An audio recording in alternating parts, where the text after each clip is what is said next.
70 বছরের নাগরিকের ছেলে কোটা সুবিধা পাচ্ছে, তার 20 বছর বয়সী ছেলে কোটার সুবিধা পাচ্ছে।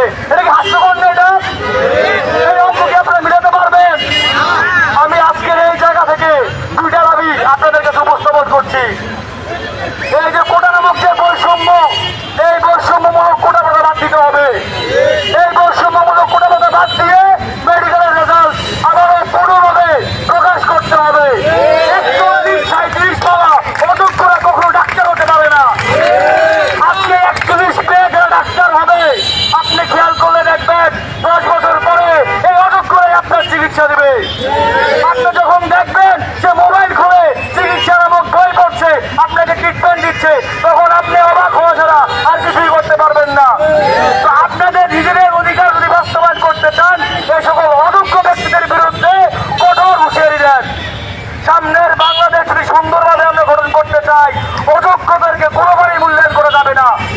মেধার ভিত্তিতে বাংলাদেশ গঠন করতে হবে, যোগ্যদেরকে যথাযথ মূল্যায়ন করতে হবে। আমি আবারও বলছি, সামনের বাংলাদেশ সুন্দর, সামনের বাংলাদেশ বৈষম্যহীন। ইনকিলাব জিন্দাবাদ।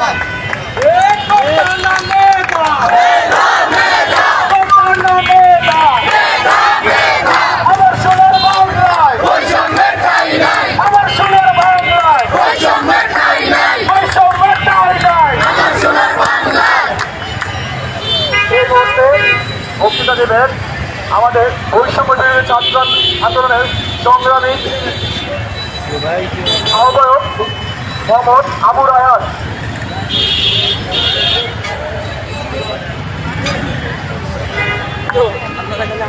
সংগ্রামী উপস্থিতি, শহীদের রক্তের বিনিময়ে আমরা যেই বাংলাদেশ প্রতিষ্ঠা করেছি, তার সাথে বারবারই আমরা প্রতারিত হচ্ছি।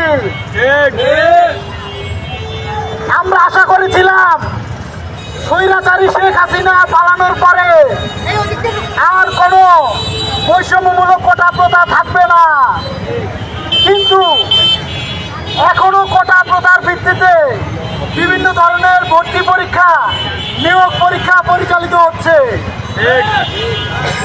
আমরা এর তীব্র প্রতিবাদ জানাই।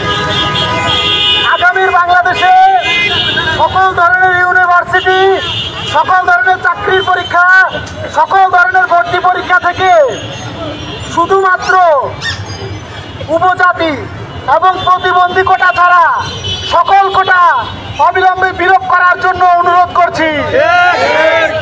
যদি এর ব্যত্যয় ঘটনা হয়, আবার স্বৈরাচারী শেখ হাসিনার মতো করে নিজেদের মতামতকে চাপিয়ে দেওয়ার চেষ্টা করা হয়, তাহলে ভয়াবহ প্রতিরোধের মুখোমুখি হওয়ার জন্য প্রস্তুত গ্রহণ করুন। সংগ্রামী উপস্থিতি, বর্তমান সরকার কাদের